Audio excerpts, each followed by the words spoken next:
Welcome to my channel students. आज हम class 10 electricity chapter के बारे में हम बात करेंगे। उसमें topic electric current. So electricity which is the form of energy and we are using this one in the airport, hospital, home and the shop. सभी जगह पर हम इलेक्ट्रिकल अप्लायंसेस को अगर हमने ऑपरेट करवाना है तो उसके लिए हम इलेक्ट्रिसिटी को यूज करते हैं। A form of energy, electricity form of energy. Next, electricity में मोस्ट इंपोर्टेंट टर्म आती है electric current. So electric current होता क्या है? आज तक हम जानते हैं एयर फ्लो के बारे में। जब भी एयर पार्टिकल्स, एयर मॉलिक्यूल्स एक जगह से दूसरी जगह पर मूव करे तो उसे हम एयर करंट बोल देते हैं। एयर फ्लो को एयर करंट बोलते हैं। उसी तरह से हमने पढ़ा हुआ है water current. Water current means जब भी एक जगह से दूसरी जगह वाटर फ्लो करे तो उसे हम वाटर करंट बोलते हैं। ओके, सो जैसे ओशन में वेव्स आती हैं उसे हम ओशन वेव्स भी बोल सकते हैं और वाटर करंट भी हम उसको बोल सकते हैं। नेक्स्ट, इसी तरह से जब भी एक वायर में इलेक्ट्रॉन्स, चार्जेस एक जगह से दूसरी जगह पर मूव करे तो उसे हम इलेक्ट्रिक करंट बोलते हैं, flow of charges. So electric current, it is the flow of electric charges inside the wire, तो उसे हम इलेक्ट्रिक करंट बोलते हैं। सो इलेक्ट्रिक करंट को मूव करवाने के लिए हमारे सामने होता है electric circuit. So electric circuit में डिफरेंट डिफरेंट इलेक्ट्रिकल कंपोनेंट्स को एक साथ जोड़ा जाता है। डिफरेंट पाथ से डिफरेंटली लॉजिक लगाकर हमने जोड़ा जाता है इलेक्ट्रिक सर्किट को। तो ये देखिए स्टूडेंट्स, यहाँ पर बल्ब, एमीटर, स्विच और सेल मैंने इस सर्किट में लगा रखा है। जब भी ये सर्किट ऑफ स्टेट में होगा तो इसमें कोई भी करंट फ्लो नहीं करेगा।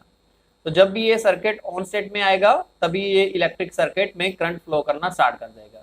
तो उससे पहले ये स्विच क्या काम करता है? Switch makes a connection between the cell और बल्ब के बीच में, सेल और बल्ब के बीच में, दोनों के बीच का कनेक्शन जो हमारा स्विच बिल्ड करता है। ओके, सो जब भी ये स्विच ऑन होगा तो इलेक्ट्रिक करंट मूव करना स्टार्ट कर जाएगा। जैसे यहाँ पर नेगेटिव टर्मिनल से इलेक्ट्रॉन्स आने स्टार्ट हो गए, पूरे फुल सर्किट में मूव करते हुए पॉजिटिव टर्मिनल में वापस इलेक्ट्रॉन एंटर कर जाएंगे। पॉजिटिव टर्मिनल मींस एनोड में वापस से इलेक्ट्रॉन्स मूव करना स्टार्ट कर जाएंगे। तो जब भी ये सर्किट कंप्लीट हो जाएगा तो इलेक्ट्रिक बल्ब ये ग्लो करना स्टार्ट कर जाएगा। तो इसका मतलब हमारा सर्किट कंप्लीट हो गया और बल्ब हमारा ग्लो करना स्टार्ट कर दिया। ओके, सो नेक्स्ट, इस पूरे के पूरे कंपोनेंट्स के ग्रुप को हम इलेक्ट्रिक सर्किट बोलते हैं। So electric circuit, it is the closed path through which the electric charge will move when the battery potential it is applied across this. जब भी हम बैटरी पोटेंशियल अप्लाई करेंगे तो उसके क्रॉस जो इलेक्ट्रिक करंट मूव करेगा, वो electric charges move करेंगे, उस क्लोज्ड पाथ को हम इलेक्ट्रिक सर्किट बोलते हैं। उस क्लोज्ड पाथ को हम इलेक्ट्रिक सर्किट बोलते हैं। ओके,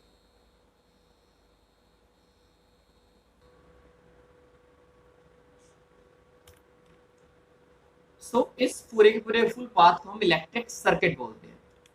नेक्स्ट, जब भी ये स्विच ऑन स्टेट में होगा तो सर्किट क्लोज हो जाएगा, और जब भी ये स्विच क्लोज स्टेट में, ऑफ स्टेट में होगा तो सर्किट ओपन होगा। तो इसी वजह से हमारे सामने इलेक्ट्रिक करंट मूव नहीं करेगा और बल्ब ग्लो नहीं करेगा। ओके, सो नेक्स्ट है electric current. So electric current, जब भी हम बैटरी को सर्किट में अटैच करते हैं उसकी वजह से इलेक्ट्रॉन्स एक डायरेक्शन में मूव करना स्टार्ट कर जाते हैं।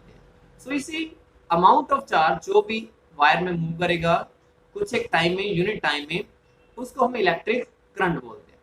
So electric current means charge per unit time. Electric current means charge per unit time को हम इलेक्ट्रिक करंट बोलते हैं। ओके, सो नेक्स्ट, जब भी यहाँ पर बैटरी को हम मूव करेंगे, बैटरी को अटैच करेंगे सर्किट में, इलेक्ट्रॉन की डायरेक्शन कौन सी होगी? Negative terminal to the positive terminal. Negative terminal to the positive terminal electrons move करना स्टार्ट करेंगे, और इन इलेक्ट्रॉन्स के ऑपोजिट डायरेक्शन में इलेक्ट्रिक करंट की डायरेक्शन होगी। Means negative to positive which is the direction of electrons, positive to negative which is the direction of electric current, positive to the negative terminal. क्योंकि जब ये electric current का concept आया था उस समय इलेक्ट्रॉन्स ही सिर्फ और सिर्फ फाइंड आउट हो चुके थे। सो प्रोटॉन अभी तक फाइंड आउट नहीं हुए थे। तो इसीलिए इलेक्ट्रॉन की डायरेक्शन के ऑपोजिट हम इलेक्ट्रिक करंट की डायरेक्शन को हम लेते हैं। अगर नेगेटिव टू पॉजिटिव इलेक्ट्रॉन की direction means positive to negative electric current की डायरेक्शन होगी। ओके, सो नेक्स्ट है electric current.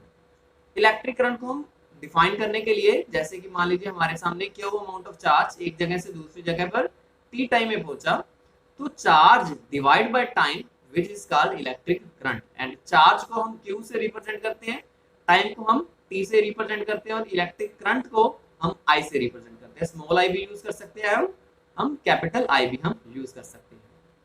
Next, electric charge, the amount of the charge flowing through a particular area in a unit time is called electric current. So amount of charge एक unit area में जब भी पास करेगा unit time में, तो उसे हम electric current कह सकते हैं। हम इलेक्ट्रिक करंट को इस तरह से भी डिफाइन कर सकते हैं, the rate of flow of electric charges, rate of flow of electric charges in the circuit is called electric current. Okay, so the rate means किस स्पीड से चार्जेस एक जगह से दूसरी जगह पर मूव करते हैं। अगर इलेक्ट्रिक करंट की वैल्यू ज्यादा होगी तो उसका मतलब क्या होगा, इलेक्ट्रिक चार्जेस ज्यादा स्पीड से मूव कर रहे हैं और कम टाइम उसको लग रहा है जब भी एक पॉइंट से दूसरे पॉइंट तक मूव करेगा। नेक्स्ट है SI unit of electric current. SI unit of electric current means I current की जो हमने फॉर्मूला अभी लिखा था, I is equal to Q upon T. Charge को हम क्यू को कूलम में फाइंड करते हैं, कूलम में मेजर करते हैं, और टाइम को हम सेकंड में मेजर करते हैं और इसको स्मॉल एस के साथ रिप्रेजेंट करते हैं। और इस वजह से हमारे सामने जो इलेक्ट्रिक करंट की जो यूनिट हो जाएगी वो होगी एम्पियर। इलेक्ट्रिक करंट की जो यूनिट हो जाएगी वो एम्पियर हो जाएगी। ओके, सो एम्पियर जो किसके बराबर है, कूलम पर सेकंड के बराबर है, कूलम पर सेकंड के बराबर एम्पियर को देखते हैं। क्योंकि ये वाला जो यूनिट है करंट के यूनिट एम्पियर ने दिए थे, उसका फुल नेम था एंड्रे मोरे एम्पियर। ओके, सो इसने अपने नेम पर ही अपने यूनिट को रिप्रेजेंट कर दिया। ओके, सो करंट को मेजर करने के लिए हम एमीटर यूज करते हैं। सो अगर स्मॉल वैल्यू ऑफ करंट होगा तो उसे हम मिली एम्पियर के साथ मेजर कर सकते हैं। अगर ज्यादा value of amount of current अगर मूव करेगा तो उसके लिए हम एम्पियर यूज कर सकते हैं, ammeter. Okay, so small current 1 ampere किसके बराबर होता है, 10 to the power minus of 3 ampere के बराबर, 10 to the power minus of 3 ampere के बराबर। और माइक्रो एम्पियर किसके बराबर होता है, 10 to the power minus of 6, 10 to the power minus of 6 ampere के बराबर होगा हमारा small current.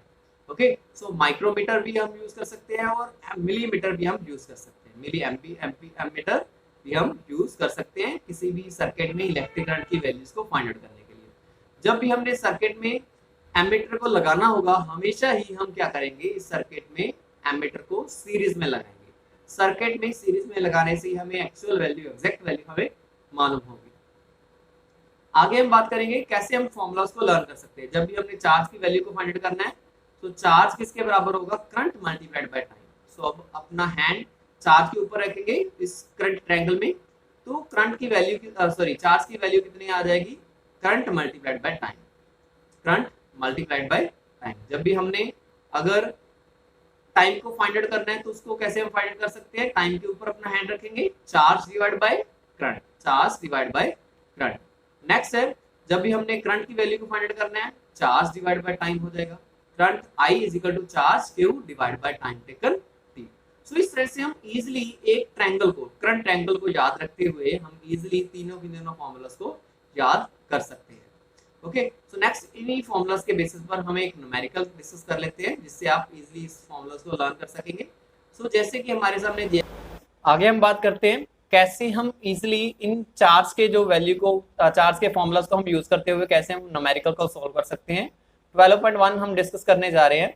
So a current of 0.5 ampere is drawn by a filament of an electric bulb for 10 minutes. एक bulb के फिलामेंट में 0.5 ampere जो current है वो मूव करा है 10 मिनट्स के लिए। So amount of charge of electric charge कितना होगा उसमें मूव करेगा। तो इलेक्ट्रिक सर्किट में जो करंट की वैल्यू है 0.5 एम्पियर दी गई है, टाइम की वैल्यू है 10 मिनट्स।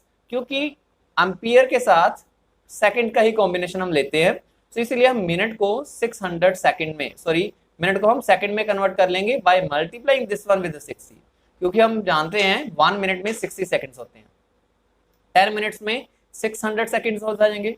सो जो हमने इक्वेशन अभी लिखी थी चार्ज की, charge Q is equal to I multiplied by time, charge is equal to I multiplied by time, I की वैल्यूज को पुट करेंगे, 0.5 एम्पियर, और टाइम की वैल्यू को पुट करेंगे 600 सेकेंड, सो इसका मीन्स 0.5 मल्टीप्लाइड बाय 600 किसके बराबर हो जाएगा, 300 कूलम के बराबर हो जाएगा। सो इसका मतलब क्या होगा, 0.5 एम्पियर अगर इस रेट के साथ करंट अगर मूव करे, इस रेट के साथ करंट अगर मूव करे तो उसमें 10 मिनट्स में 300 कूलम चार्ज मूव कर जाएगा एक जगह से दूसरी जगह पर।